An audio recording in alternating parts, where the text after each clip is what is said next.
Olá, amigos do canal Estudos Espíritas por Angélica e Ricardo. Sejam todos bem-vindos, esperando que todos estejam bem, com saúde, em casa. E vamos dar continuidade ao nosso estudo, mas antes, fechemos os nossos olhos da carne e vamos pedir ao Pai que nos harmonize para uma melhor compreensão do Evangelho de hoje. E nada melhor do que orarmos em conjunto a prece que Jesus nos ensinou. Pai nosso que estais nos céus, e santificado seja o vosso nome. E venha a nós o vosso reino, e seja feita a vossa vontade, assim na terra como nos céus. E o pão nosso de cada dia nos dai hoje. Perdoa as nossas ofensas, assim como nós perdoamos a quem nos tem ofendido. E não nos deixeis cair em tentação, mas livra-nos de todos os males, que assim seja, graças a Deus. Chegamos ao capítulo 10 e há dois subtítulos. Perdoai para que Deus vos perdoe e o perdão das ofensas. No Evangelho de Mateus, no seu capítulo 6, ele nos diz: se perdoardes aos homens as faltas que cometerem contra vós, também vosso Pai Celestial vos perdoará os pecados. Mas, se não perdoardes aos homens quando vos tenham ofendido, vosso Pai Celestial não vos perdoará os pecados. Mateus. Emmanuel, no livro Ceifa de Luz, nos esclarece: em muitos episódios da vida, aqueles que nos prejudicam ou nos magoam, frequentemente se encontram de tal modo jungidos a tribulações que, no fundo, sofrem muito mais que nós mesmos, quando nos supomos vítimas deles pelo fato de nos criarem problemas. À vista disso, compreendamos que o esquecimento dos males que nos assediem é defesa do nosso próprio equilíbrio. Emmanuel. A frase Deus não perdoe parece muito estranha numa primeira vista. Mas como veremos, de fato, Deus não perdoa, pois só perdoa quem é ofendido. E ninguém consegue ofender a Deus, pois Ele é um ser infinito e que por isso mesmo jamais poderia ser atingido ou molestado por nós, seres finitos e limitados. Se pudéssemos ser capazes de prejudicarmos a Deus, Ele não seria Deus. Quantas vezes perdoarei a meu irmão? Pedro perguntou a Jesus. Pedro pede um conselho a Jesus de como agir no futuro, quando alguém lhe ferir, magoar, ofender. Essa reflexão ainda é muito importante para nós hoje em dia. Primeiro, porque Pedro já identifica nos seus companheiros de jornada seus irmãos.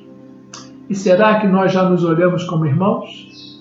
Principalmente aquele que nos ofende, aquele que nos atira pedras, que nos parte o coração? Pedro já tinha essa visão. Nós muitas vezes ainda não conseguimos encarar aquele que nos fere como a um irmão. Francisco Casageira, no seu livro Valor Terapêutico do Perdão, nos orienta. Até hoje, considera-se uma utopia amar os inimigos e se considera que somente Jesus estaria em condições de perdoar essas ofensas. A dificuldade para amar os inimigos baseia-se não apenas nas nossas imperfeições, mas também no fato de não compreendermos que o amor, em nosso panorama evolutivo, encontra-se também em fase de desenvolvimento, nos fala o autor. Quando pensamos estar no limite do que podemos perdoar, Jesus nos ensina que esse limite se alarga, se expande, que somos tocados pela compreensão. Jesus ensina-nos a não contar as ofensas recebidas e nem os perdões concedidos. Então, o que significa realmente perdoar? O apóstolo Paulo, no Evangelho, nos afirma: perdoar aos inimigos é pedir perdão para vós mesmos. Perdoar os amigos é dar prova de amizade.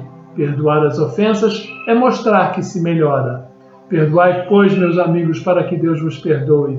Porque se fordes duros, exigentes, inflexíveis, se guardardes até mesmo uma ligeira ofensa, como quereis que Deus esqueça que todos os dias tendes uma grande necessidade da indulgência? Está no Evangelho segundo o Espiritismo.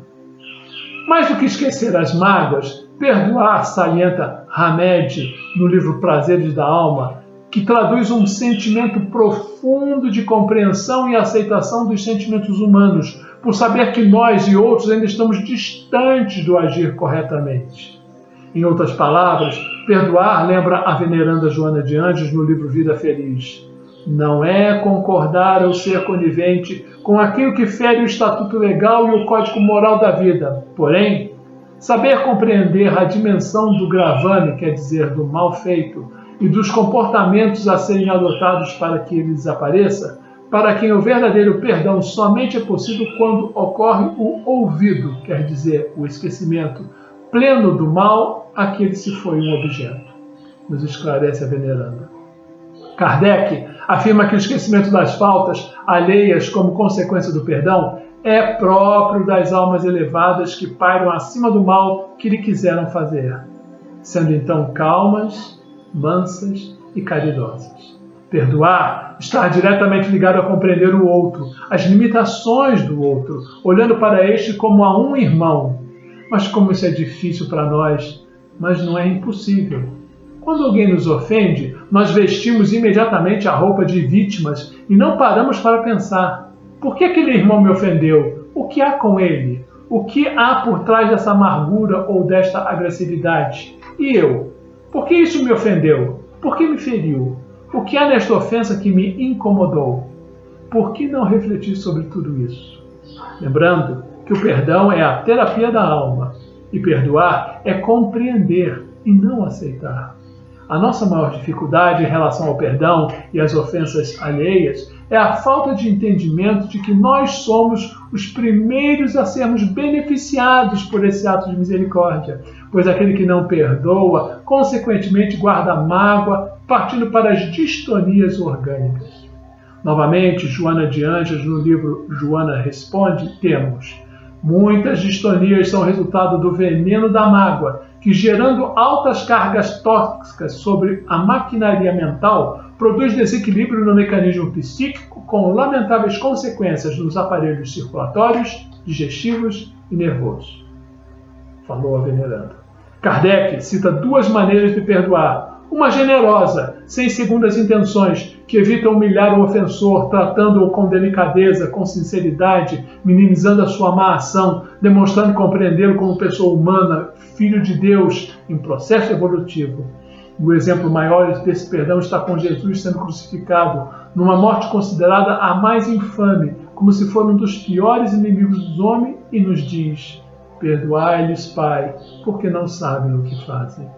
A outra maneira é perdoar com exigências sobre a condição humilhante, realçando a falta do outro e a sua generosidade. Esse perdão nada tem com o perdão ensinado por Jesus, por ser apenas uma maneira de satisfazer o orgulho de quem se julga ofendido.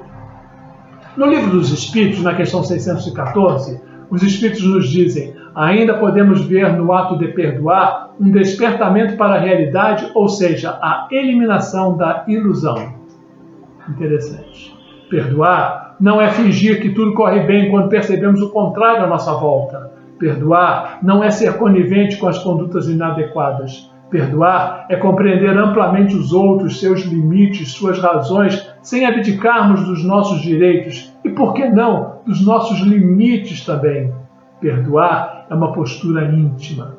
Normalmente, confundimos este ato de perdoar com a negação dos próprios sentimentos, emoções e anseios, reprimindo mágoas, usando supostamente o perdão como desculpa para fugir da realidade que, se assumida, poderia alterar toda uma existência. E misericórdia? A misericórdia é uma predisposição em perdoar uma ofensa. Paulo, no Evangelho, nos fala desses três tipos de perdão, dizendo: perdoar aos seus inimigos é pedir perdão para si mesmo, é mostrar que se está melhor e é dar-lhes provas de amizade, conforme já dissemos. Agora, vamos refletir e analisar. Quando um amigo nos faz alguma coisa que nos faz esbarrar em uma grande dificuldade, dizemos: puxa, logo ele, esperava de todos, menos dele. Ele não poderia ter feito isso comigo. Isso mostra que ainda estamos muito longe de fazer exatamente o que Paulo nos diz. Perdoar aos amigos é dar-lhes prova de amizade, viu? Cadê então a nossa amizade? Onde ela está? Não estaremos nós também não dando o melhor de nós àquele que dizemos ser o nosso amigo? É fácil perdoar? Claro que não. Mas na prática é preciso treinar a cada instante, mesmo que seja aos pouquinhos, de modo a conta-gotas, até um dia que esse treinamento se torne o nosso dia a dia.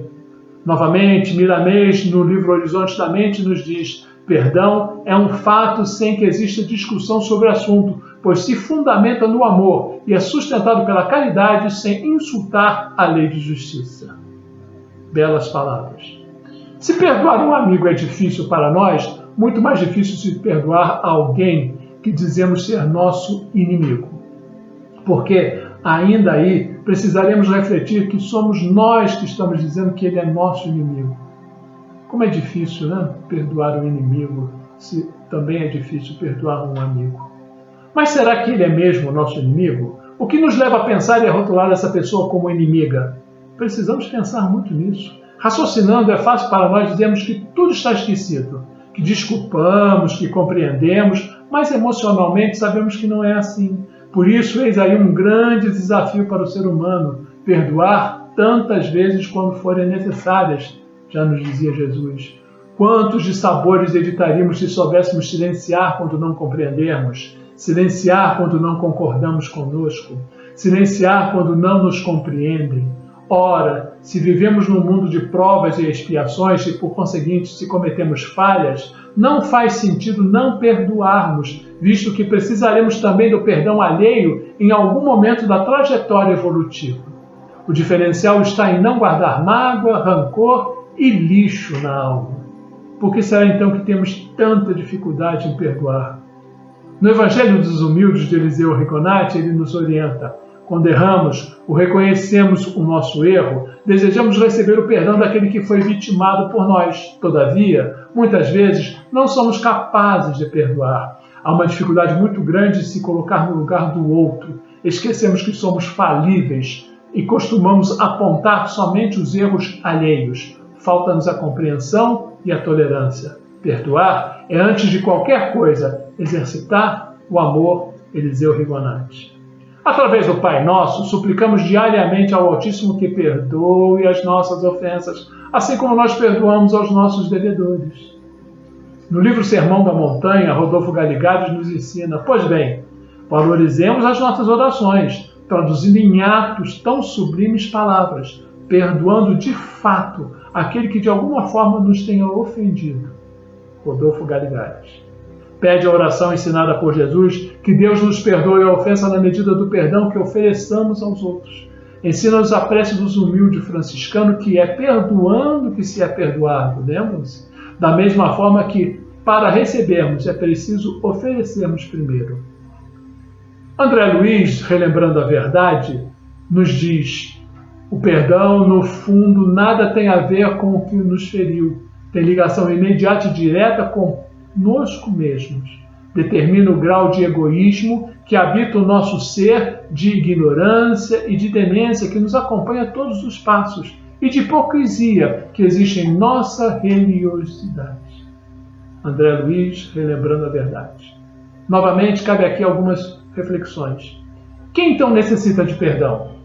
Todos nós. Espíritos eternos, imperfeitos ainda, como demonstram a complexidade de sentimentos e emoções contraditórias que se agitam dentro de nós.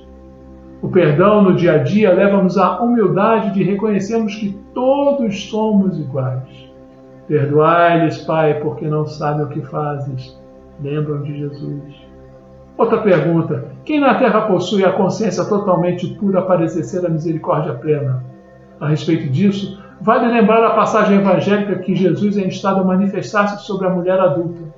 E aí vamos citar Chico Xavier e André Luiz entre a terra e o céu. Contrariando a expectativa geral, o mestre afirmou, nos fala o livro: aquele que estiver sem pecado que atire a primeira pedra. A alma que não perdoa, retendo o mal consigo, não é coração que possa reconfortar o nosso. Não é alguém capaz de ajudar-nos a vencer nas dificuldades da vida. Por isso mesmo, Jesus aconselhava-nos a perdoar infinitamente para que o amor em nosso espírito seja como o sol brilhando em casa limpa. André Luiz. No livro Esperança e Vida, Emmanuel novamente nos diz: perdoar é esquecer? Não. Perdoar independe de esquecer. O que é preciso, na verdade, é esquecer do sentido de diluir a mágoa, de diluir a raiva, diluir o ressentimento que o fato gerou. Caso contrário, o perdão será sempre superficial ou até mesmo ilusório Emanuel, esperança e vida. Como então saber se não fomos nós que iniciamos esse ciclo de dor e mágoa ao que estamos presos? Como saber se nós não causamos um mal muito maior para esse ser que hoje nos machuca? Vamos pensar. Perdoar não é ser conivente com as condutas inadequadas. Uma historinha. Conta-se que Gandhi foi avisado que determinada pessoa vinha fazendo discursos agressivos contra ele. Instado a reagir, Gandhi limitou-se a responder que nada faria. Os amigos inconformados, o que o consideravam uma atitude passiva por parte de Gandhi, indagaram por que ele não iria reagir, não iria fazer discursos contra-atacando o opositor. Então, Gandhi, que tantos belos exemplos nos deu com sua campanha de não violência, explicou que o opositor tinha todo o direito de pensar livremente e externar seu pensamento da melhor forma que conviesse. Belas palavras. Onde estaria a justiça de Deus se não houvesse uma chance de correção? Às vezes, o peso da culpa é muito maior que o ato praticado. Existem muitas razões para exercitarmos o perdão. Vamos ver algumas. A primeira seria para perdoar é que se alguém nos ofende, não o faz por maldade, mas por ignorância, na maioria das vezes. Aí, muitos dizem que não conseguem perdoar porque estão muito magoados. Porém, o problema não está no outro, pois era previsível que, por mais especial que essa pessoa fosse, um dia acabaria agindo de forma diferente daquela que esperávamos. O erro está em nós, que não aceitamos as pessoas como elas são. Será que não estamos esperando muito dos outros? Sem aceitação, não há perdão. Aceitando-nos e aos nossos irmãos como eles são, nossos relacionamentos ficarão melhores. E sabem por quê? Porque não haverá tanta cobrança, tanta expectativa. E daí eu fico pensando, o que seria de nós sem a misericórdia de Deus? Vocês já pensaram quantas vezes Deus já nos perdoou? E quantas mais Ele vai nos perdoar? O perdão a nós mesmos. Pensem nisso. Quando alguém se perdoa, aprende também a desculpar, oferecendo a mesma oportunidade ao seu próximo. Devemos perdoar sempre, lembrando que nós mesmos precisamos de perdão. E essas palavras é de João Paulo II, que continua: e precisamos ser perdoados com mais frequência do que perdoamos. João Paulo. É vergonhoso buscarmos a conciliação e a paz perdoando a quem nos ofende? Claro que não. A lição de hoje nos ensina que em qualquer desentendimento, o espírito mais elevado mostra-se mais conciliador e com essa atitude obterá sempre a simpatia das pessoas e as graças de Deus. Não obstante, apesar de tudo, Jesus pediu ao Pai Criador, no momento mais doloroso, que perdoasse os seus algozes. E para você, novamente pergunto, o que significa perdoar? Aspas, perdoai as nossas ofensas assim como nós perdoamos a quem nos tem ofendido. É a melhor frase. Se não estamos realmente perdoando o nosso semelhante, estamos automaticamente mentindo para Deus. E Ele sabe. Como toda chegada tem seu ponto de partida, precisamos iniciar agora o fortalecimento da nossa vontade no esforço de perdoar, seja quem for, em qualquer situação. Portanto, ninguém conseguirá perdoar se não vencer a si mesmo, se não lutar bravamente contra o homem velho. Todos os dias, milhões de pessoas oram a prece do Pai Nosso, ensinada por Jesus, e não prestam atenção nas frases. Continuam pela vida toda a dizer, perdoai as nossas dívidas como perdoamos os nossos devedores, sem pelo menos tentar colocar em prática essa lei divina. Para concluir, lembramos-nos de que, esquecendo ou não, se o perdão é algo muito importante para o perdoado, é ainda muito mais para aquele a quem tem a felicidade de conseguir perdoar, porque quem perdoa já cresceu no amor. Quem humilde e sinceramente pede perdão, caminha para o mesmo crescimento. Citando Emmanuel no livro Palavras da Vida Eterna, ele diz, não perdoe em vão, perdoe agora, hoje e amanhã, incondicionalmente. Recorda que todas as criaturas trazem consigo as imperfeições e as fraquezas que lhes são peculiares, tanto quanto ainda desajustados, trazemos também as nossas. Emmanuel. Voltando ao livro Trevo de Ideias, ele nos diz que quem aprende a perdoar tem o caminho livre pela frente. Aprendamos, pois, a perdoar, conquistando a liberdade de servir. É imprescindível esquecer o mal para que o bem se efetue. E sabendo que encontraremos na estrada a projeção de nós mesmos, conservemos o perdão por defensor de nossa liberdade, ajudando agora para que não sejamos desajudados depois. Trevo de Ideias, Emmanuel. Citando Carlos Bacelli no livro Evangelho de Chico Xavier: creio que por este motivo a derradeira lição de Jesus para a humanidade foi a do perdão, e ele a deixou por último, esperando o momento em que pudesse exemplificá-la. O espírito que adquiriu a virtude do perdão não achará dificuldade em mais nada. Haja o que houver, aconteça o que acontecer, ele saberá administrar a sua vida. Carlos Bacelli. Vamos buscar no livro de Pietro Ubaldi, A Lei de Deus, a seguinte orientação: recebida uma ofensa, temos duas soluções, a do mundo e a do Evangelho. A solução do mundo prende-se à superfície do problema, pois induz-nos a cometer o mal para reparar o mal que nos tenha sido feito. Isso acaba gerando um ciclo vicioso do mal que nunca terá fim, pois um mal estimula o outro. Essa felicidade que supomos ser a árvore milagrosa que sonhamos toda arreada de dourados, ela existe sim, mas nós não a alcançamos, pois o Pai perdoa-nos porque ainda não sabemos o que estamos fazendo, porque essa árvore está sempre apenas onde a pomos e nunca a pomos onde nós estamos. Já a solução evangélica, por Ubaldi, é a mais profunda porque vai à essência do problema da questão, porque estimula-nos a não revidar o mal com o mal, mas com o bem, ou seja, o perdão das ofensas. E por fim, quando não perdoamos, perdemos a oportunidade de aprendizado e ou de nos mostrarmos melhores do que éramos antes, na ilusão de que aquela situação nos trouxe apenas dor, nos esquecendo de que a dor é um instrumento de despertamento dos nossos valores. Então, que não pronunciemos mais essas palavras tipo eu nunca perdoarei, para não anunciarmos a nossa própria condenação. Devemos perdoar sempre, porque o perdão, mesmo quando unilateral, desfaz o sentimento de animosidade. E no decorrer do tempo, na convivência, nessa existência ou em futuras, através dos laços que se entrelaçam, o perdão terá sido a chave que abriu a porta do coração. Kardec informa que a natureza deu ao homem a necessidade de amar e de ser amado. Amar vem primeiro, vejam, para depois ser amado. Logo, perdoar vem primeiro, para depois ser perdoado. Quanto mais leves, melhor para se viver, já nos dizia Jesus. E Jesus nos perdoou na cruz.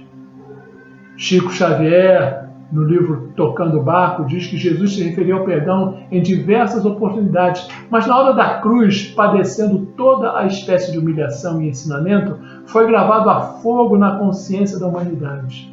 O perdão sem trabalho expiatório ou sem sacrifício regenerador não vale nada. Livro Tocando o Barco, Emmanuel, Chico Xavier. O silêncio deve ser, pois, a nossa arma, a paciência o nosso escudo, e a compreensão a nossa bandeira, e que diante de uma ofensa saibamos nos colocar em oração, buscando o equilíbrio para dominarmos os nossos instintos de preservação e integridade particular. O perdão não exclui a necessidade da vigilância, como o amor não prescinde da verdade.